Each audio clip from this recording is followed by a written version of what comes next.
last night I delivered to SuperValu in Anniston, Alabama. It's a food distribution company, and SuperValu, let me get my address here. It's located at 2130 Roberts Drive, 2130 Roberts Drive in Anniston, Alabama. And it's really not that hard to find if you get off on exit 185 in Anniston, Alabama, off I-20. Exit 185, yeah, exit 185. And go to the right. You'll go up to like the second traffic light, which is US Highway 78. You're going to go right again. You're going to go to the third red light, which would be Roberts Road, if I'm not mistaken. No, that'll be Cookville Road. You're going to turn to the left at the third.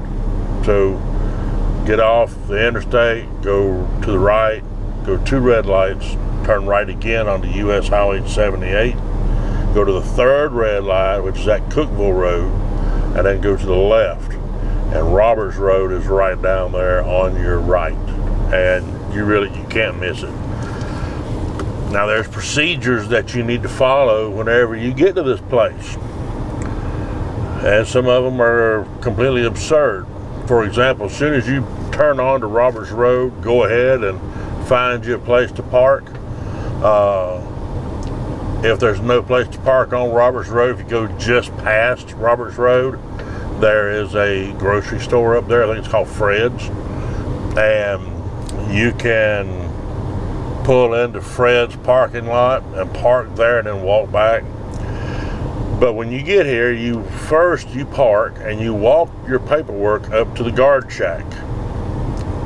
I know, it's ridiculous, but you walk your paperwork up to the guard shack and you get checked in. The guard is going to give you a door assignment. Then you're going to walk right back to your truck, get in your truck, and drive right past the guard shack that you just came from. When you get here, it would be wise, as you pull in, you're going to see a row of trucks. You're going to see a big building. This is their maintenance building, and then just behind that is a couple of fuel pumps. You can actually go between the fuel island and the maintenance building, drive between the two of them, and go to the very end and loop around, and that way, you're driving from one end of the building to the other, but it sets you up easier for backing into your dock door, and kind of helps things flow a lot easier. But you back into your dock door, and then you get your paperwork, and you walk down to door number 15.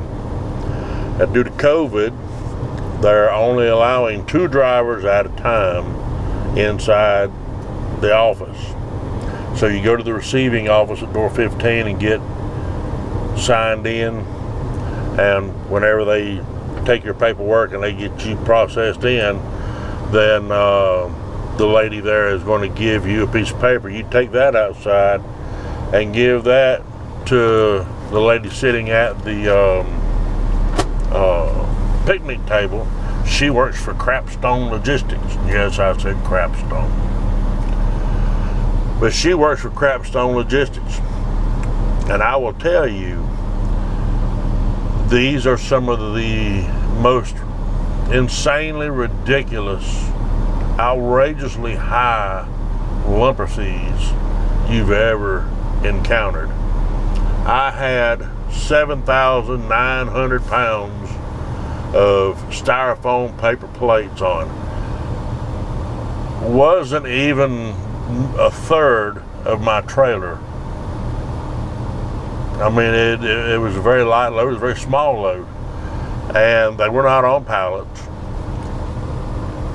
Just the boxes were all shrink wrapped and stacked on top of one another. But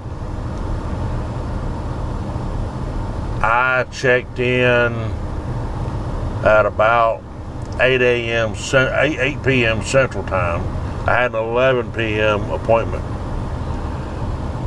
It was after 2 a.m. Central by the time I left there. That's going through all of their rigmarole and sitting there waiting for them to get me unloaded. And then I waited almost as long to get my paperwork as I waited for them to start unloading me. It's just asinine. Why any company would ever choose to work with Crapstone Logistics is well beyond me. They hire the laziest people I believe God ever made. But anyway, $407 in lumper fee, which was really an odd number, but $407 to unload 7,000. I think there were like 36, maybe 36 or 46, something like that, cases of styrofoam plates. And I almost fell over whenever they gave me that invoice. I couldn't believe it. But anyway, it's done and over with, and I won't be back. But if you go to SuperValu in Anniston, Alabama, be prepared. And it's going to cost you on a lumper fee very dearly. And they have some insanely ridiculous procedures in place. But first and foremost, do not be in a hurry, because you ain't going anywhere in a hurry. I was there for a little better than 6 hours, all told. And that's from the time I first pulled up to the time that I pulled out past the guard shack. So, anyway, everybody be careful, stay safe out there. And I'm done talking for today.